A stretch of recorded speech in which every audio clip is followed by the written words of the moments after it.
Good morning, folks. Welcome to the show. Today is going to be the day where we're going to start pouring epoxy.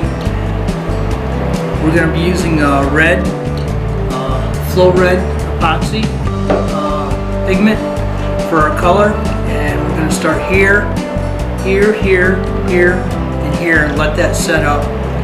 And then our next step will be going on to our next color. Let's go ahead and get going.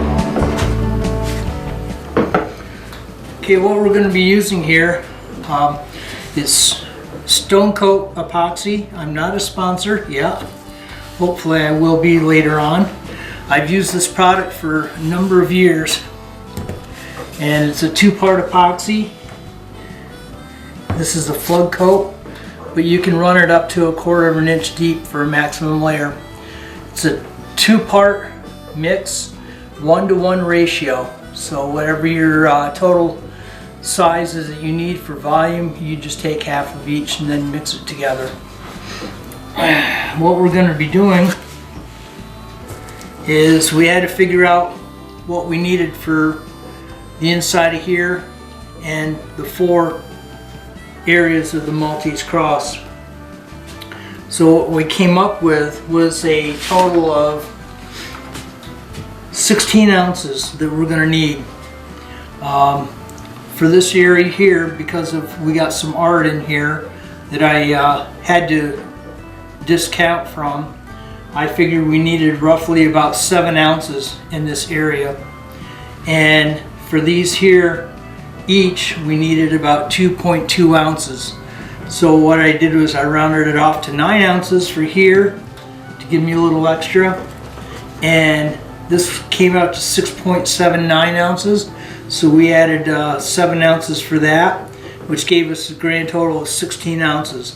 So hopefully we'll have enough to cover it, but not enough to where we have so much excess that it'll be a lot of waste. So we had to wait for the temperature to get up here into the shop because it was pretty cool in here this morning. We're up to just about what we need for a beginning. It's 65 degrees for epoxy for it to work properly. What I did was the epoxy, I did not leave it out here in the shop. I left it in the house. Just got it yesterday, so I left it in the house and let it acclimate with the temperature in the house.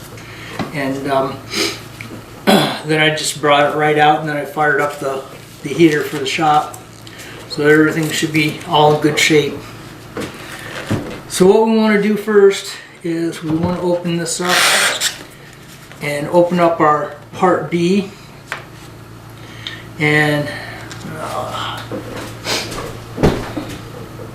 get ourselves squared away here.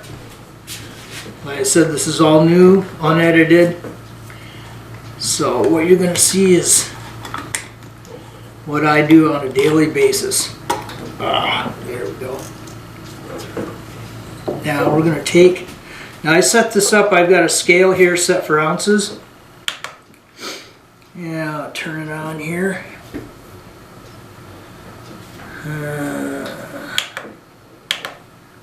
Fluid ounce, there we go. Okay, we want 8 ounces. So you want to pour your part B first, because that's a little bit thinner.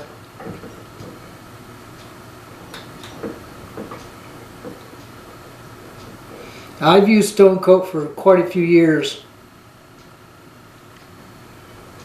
and I'm really pleased with it. Never had any fails with it. Unlike some of the other epoxies you can buy where it has an awful odor to it, this has very little odor at all. Matter of fact, you can't smell anything until you start mixing it, and even then it's a very, very light odor. Okay, so reset that. Put this here. Now we take part A.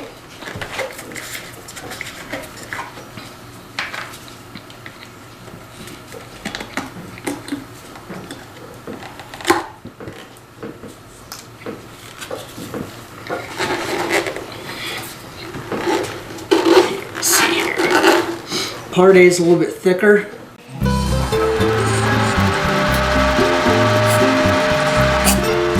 Excuse noise of being.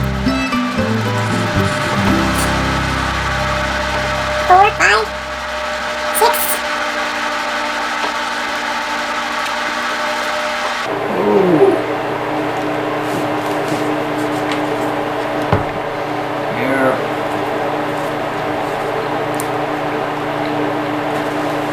There. We got that.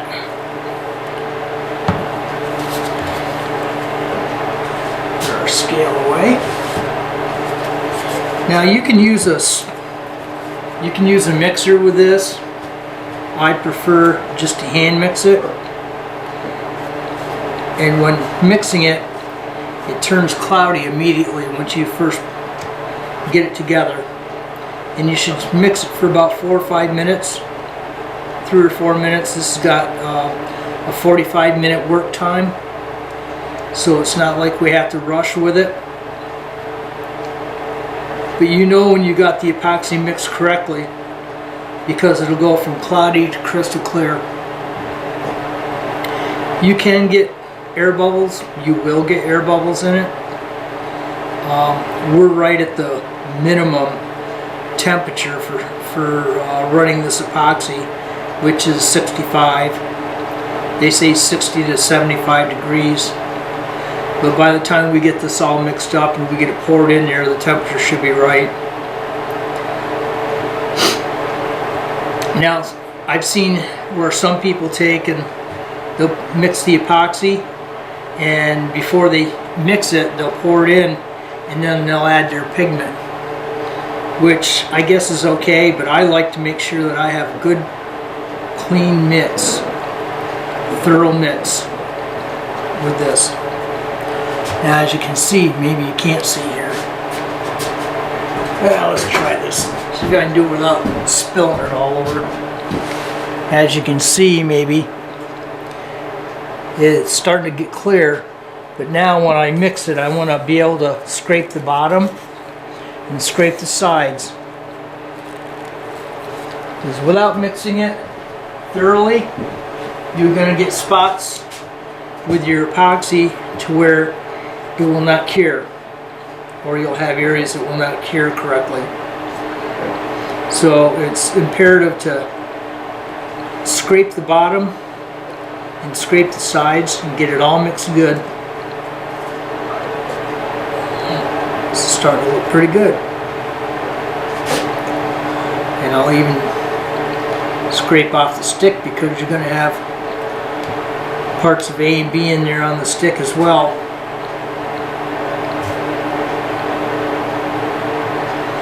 Don't worry if you go the other way around when you're mixing. If you go from one direction to the other, you're not going to unmix it.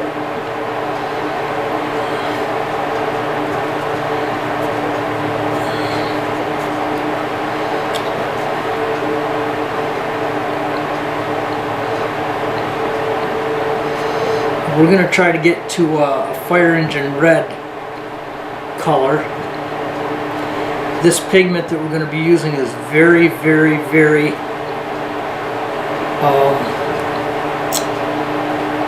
powerful. So it only takes a drop or two to really make a difference.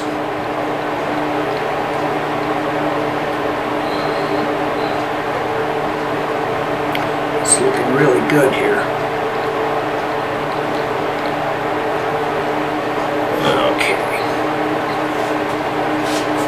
So, let's see what we can do here.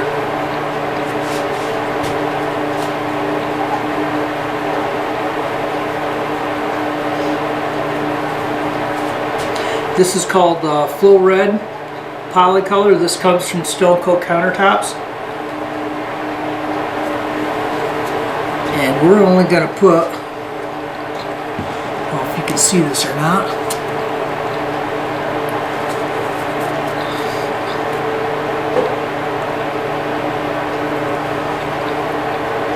Hopefully it'll come out. One. Ooh. Let's try that. back land.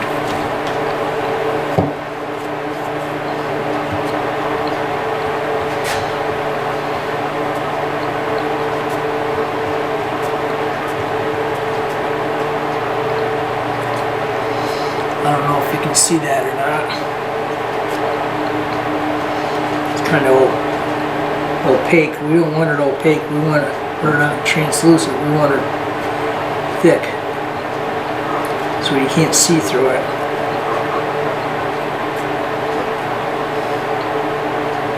Good way to tell if you see how thick your color is. Take the stick out. You can see the stick. It's not dark enough. So we'll put some more in here.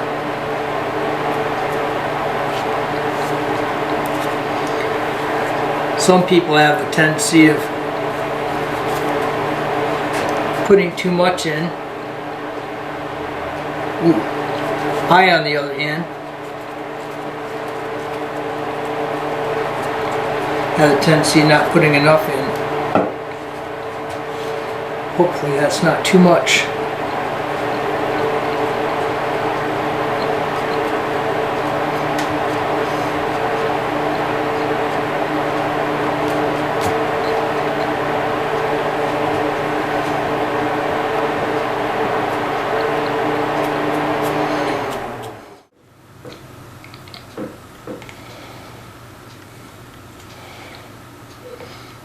Okay. Let's see what we get now. Oh shoot. One thing you want to do with this, now that we got that mixed, got to level this up.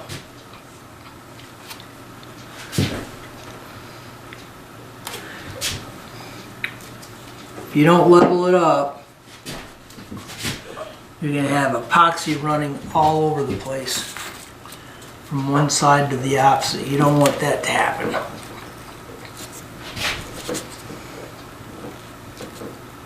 Here. And all I've done is just made simple wedges. Perfect. All I've done is made simple wedges just to level it. Okay, here we go. Let's see what we get.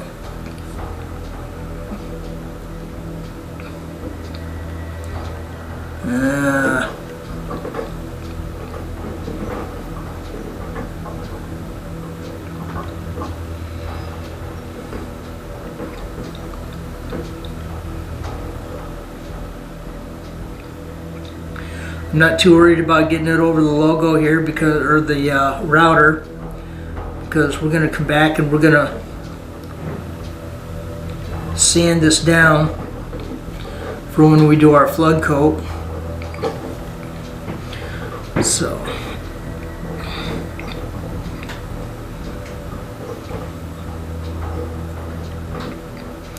just don't want to get it in the other spots. One thing you don't want to do is misjudge and not have enough epoxy. And I've done that before too. We'll see how we do on this measure.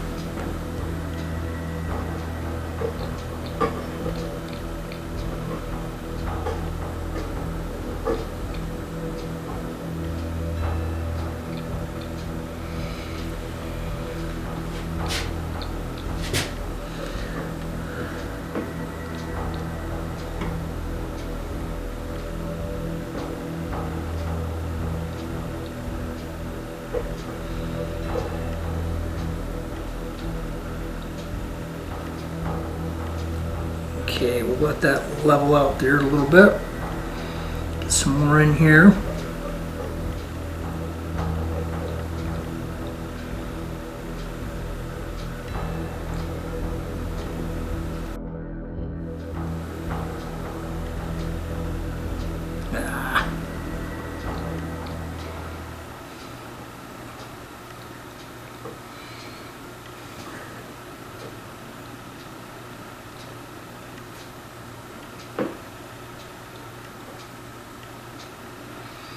we're gonna do a flood coat anyway, so if it's a little low, it's not a big deal. Now, this is the first time that I've done epoxy on YouTube, so bear with me if I make mistakes, because I'm just going by what I learned, and sometimes what you learn you forget the basics.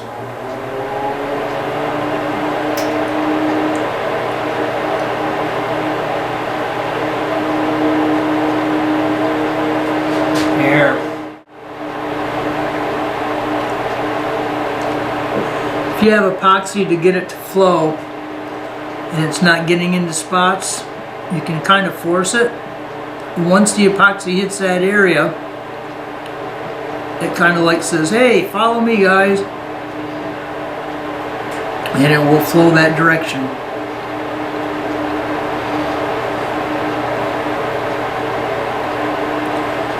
Okay, that doesn't look too shabby. Put that there so I don't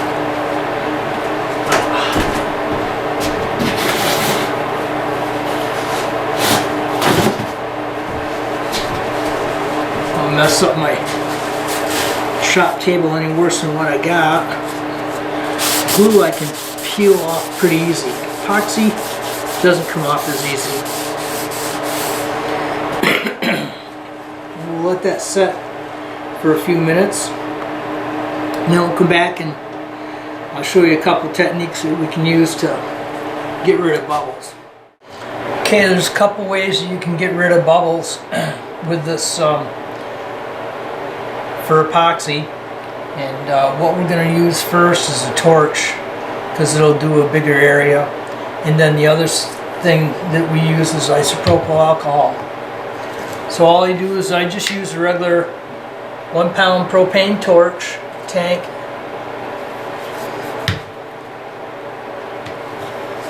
and you don't want to get it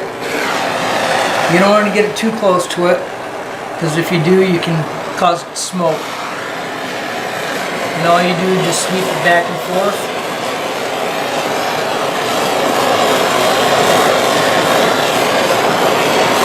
And bubbles be gone.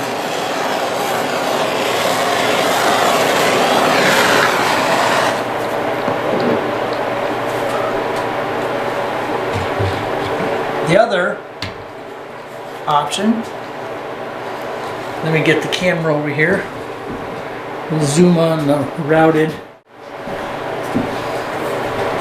The other way is you just take isopropyl alcohol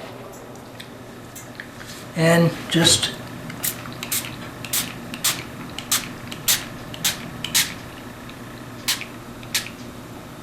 spray, get a little mist. So I went ahead and I sprayed it, excuse me, with the isopropyl also, even in the center, and it took rid of the bubbles, took them right out. So it's pretty easy to do that. Now we just do the waiting game. We'll come back here in a few more minutes and we'll see if we got any more bubbles, and we'll go ahead and we'll treat it again. Okay, we'll be back. Hey guys, we're back. It's the day after the first pour, the epoxy. Wasn't happy with it. The color just turned out way too, I could say, cross between red, orange, and pink. And so what I did was I went ahead and re-poured, and what we ended up with,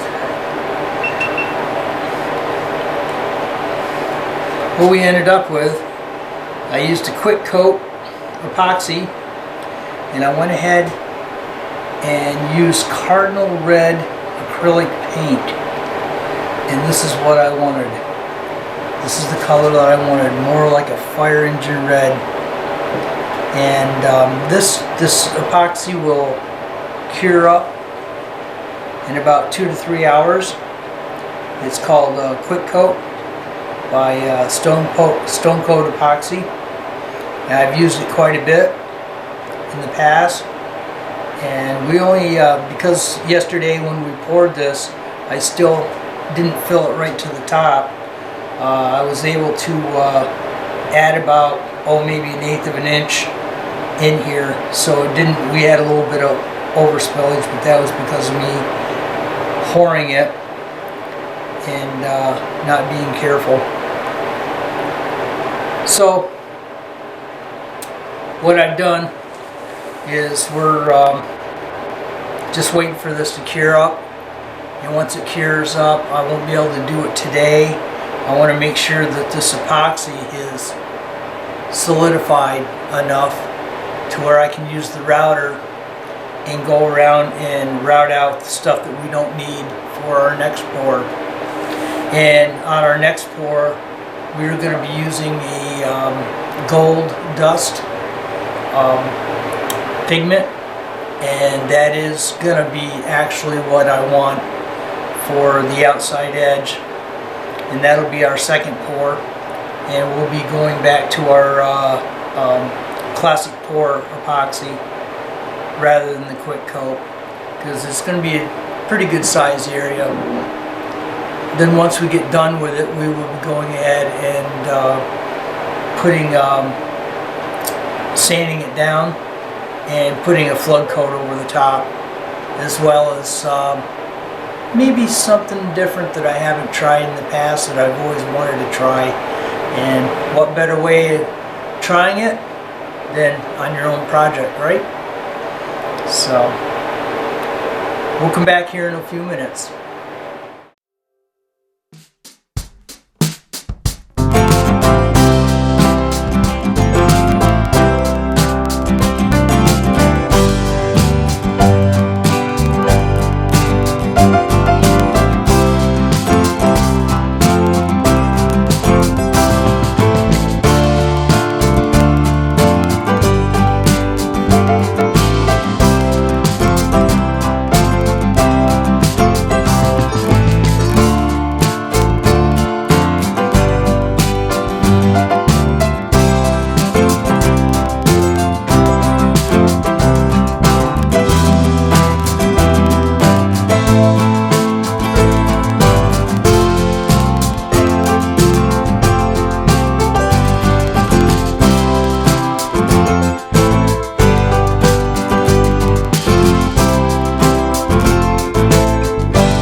We're going to go ahead and pour the second layer of our epoxy.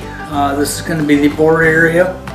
We're going to use gold dust resin mica powder, and this should look really sharp in contrast to the black and to the red. Again, this comes from Stone Coat Countertops. You can get all this material right from their website. I'm not sponsored. Wouldn't mind. And so let's go ahead and get to work. We're going to be using the wood shop epoxy flood coat for this, because you can pour it up to 1/4 inch deep, and that's what we're going to go for. Hopefully, and see what we can get here. And This is the same epoxy that we used when we did our initial pour here, when it didn't turn out as red as I wanted. So, okay, and I figured out we're gonna need roughly about 16 ounces. So we're gonna go ahead and pour that in. So we start with part B, which is the hardener. And set our scale to fluid ounces. So here we go. Okay, now we do our part A, which is the resin. Reset our scale.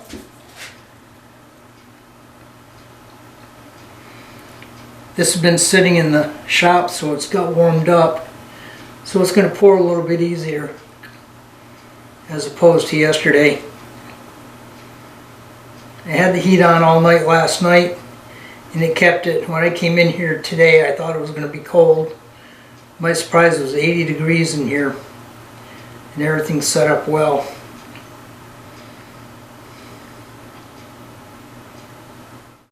Okay, I'll put that there. Got it there. Put our scale away. And if you don't mind, I'm going to sit to do this.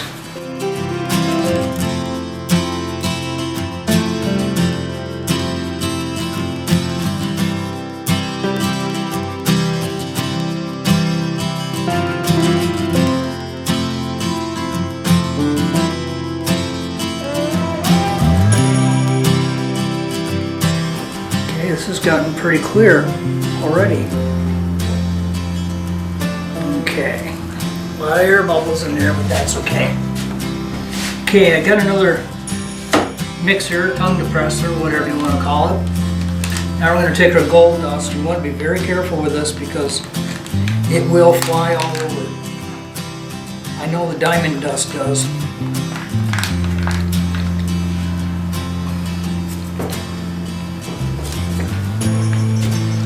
Okay.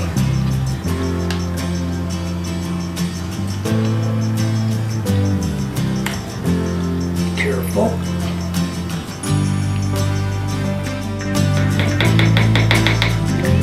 Try that first. Stuff flies all over the place.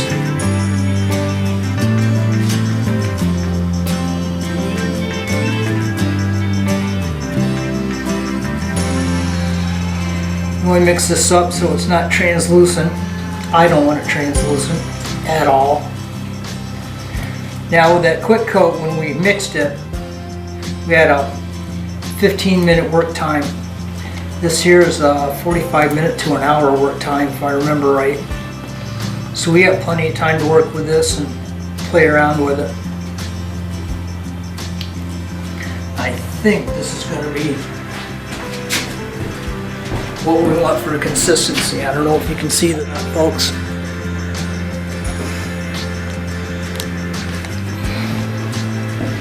I think that's going to be the consistency or the color mix that we want.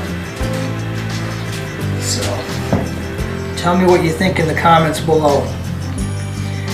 And if you like this material, please give me a like, give me a comment, and if you wouldn't mind, share it with your friends. They're interested in epoxy work, or sign carving, or just plain woodworking. Okay, folks, this is it, now or never. Whatever it is, it is.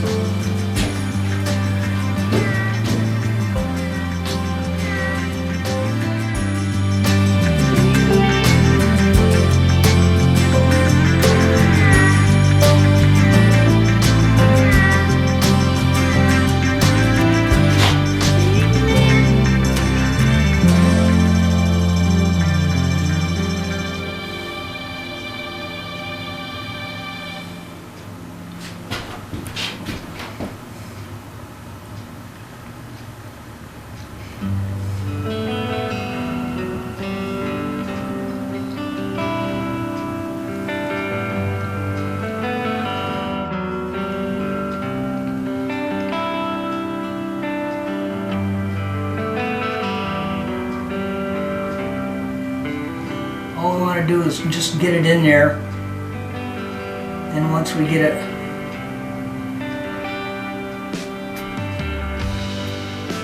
all in, we can fill in all the spots that didn't get covered up with epoxy. And it'll flow right into place.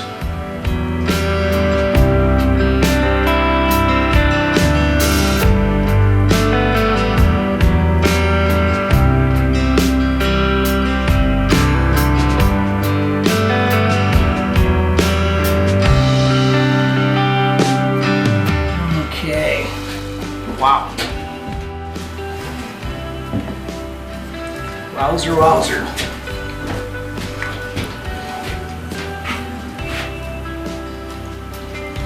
Scrape that off. That'll be sanded down anyways, but we don't. Looks like it filled in all the corners pretty good. Okay.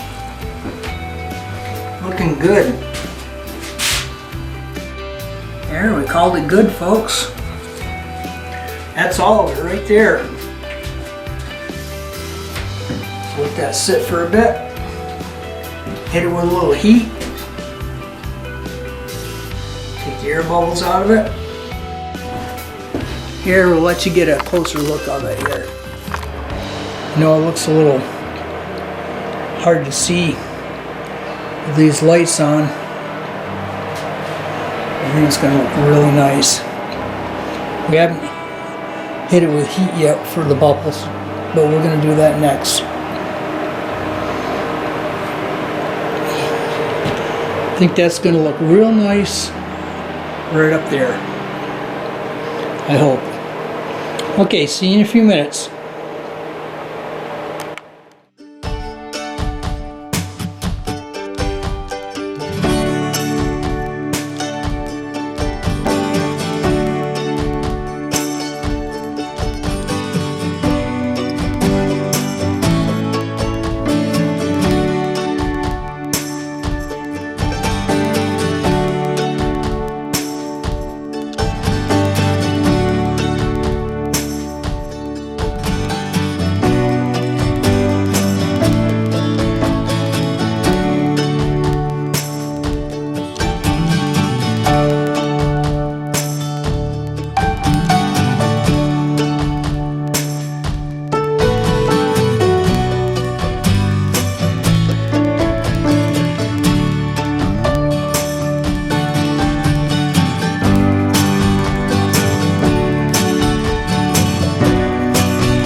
We went ahead and did the flood coat yesterday, and while I was doing the flood coat, there was something that I was trying to figure out that I was forgetting, and it didn't occur to me until about halfway through pouring the flood coat.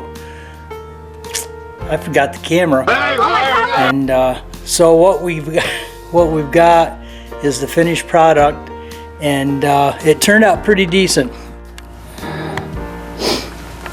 We highlighted it with bronze rub finish paint on the outside edge.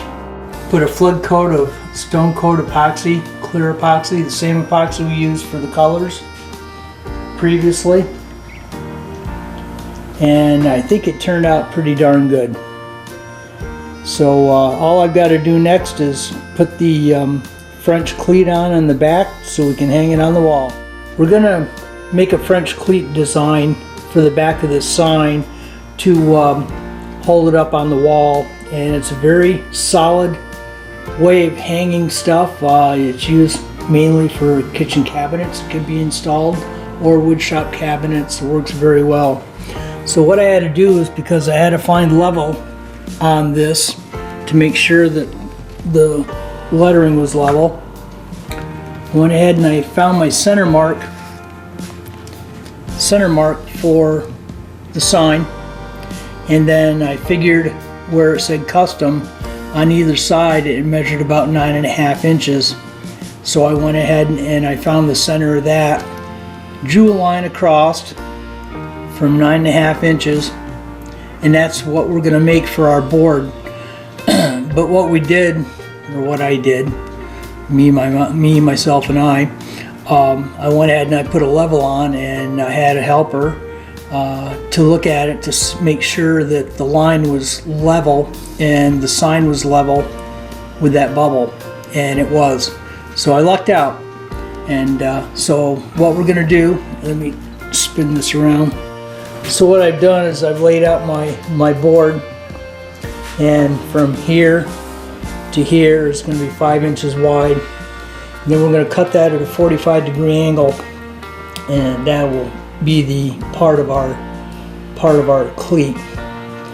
And it's 9.5 inches long. And then this 2-inch strip here, we're going to take that and we're going to put that on the bottom of the sign, so when it's hanging up on the wall, it won't tip inward like this at the bottom. It'll be parallel to the wall all the way down. It'll be supported.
Now in order to do the 45-degree cut, I've got to change out my zero clearance.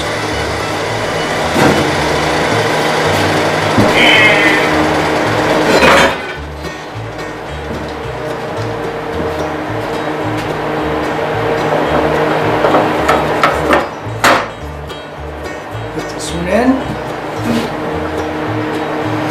And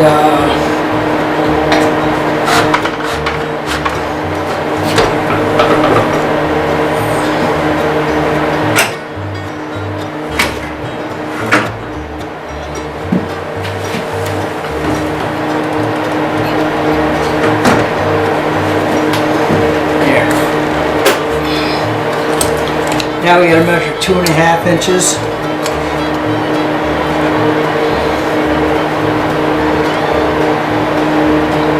For the center of the cup.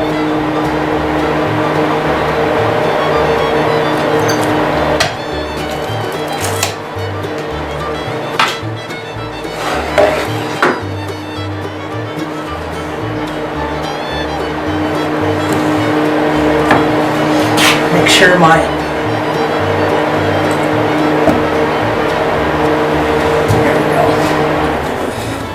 Make sure my push block clears. Okay.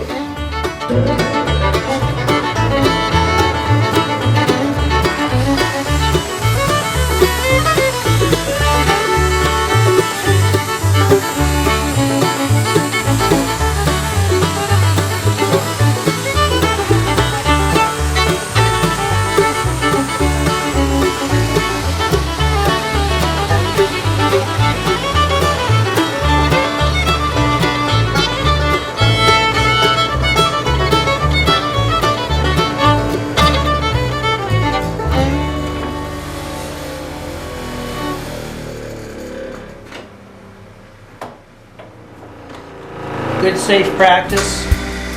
When you're done using your saw, try to keep the blade down.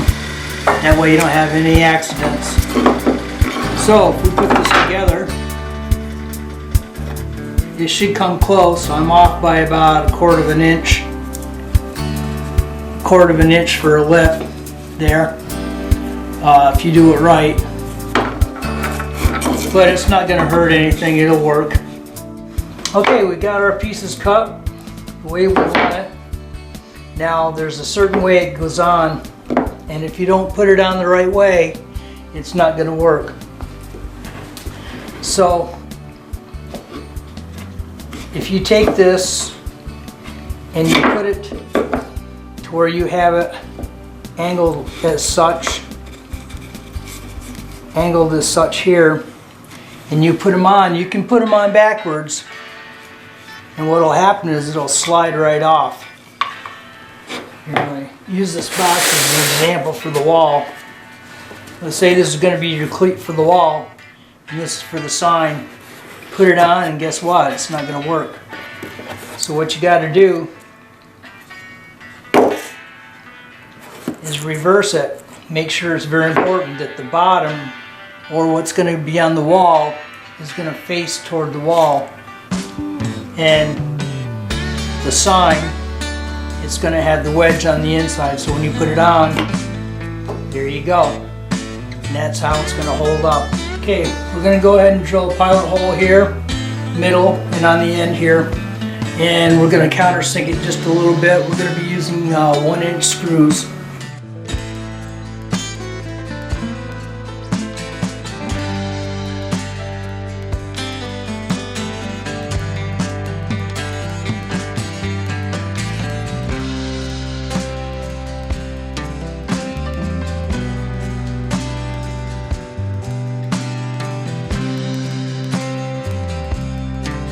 This one here, we can do the same, but we're going to use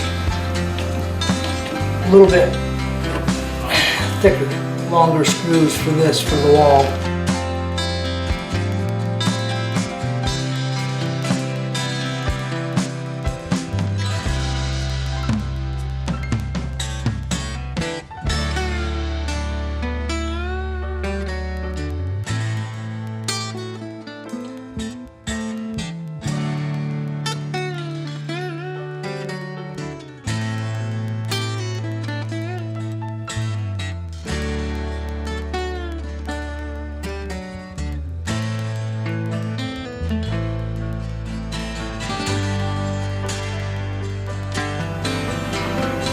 Oh, there it is, folks.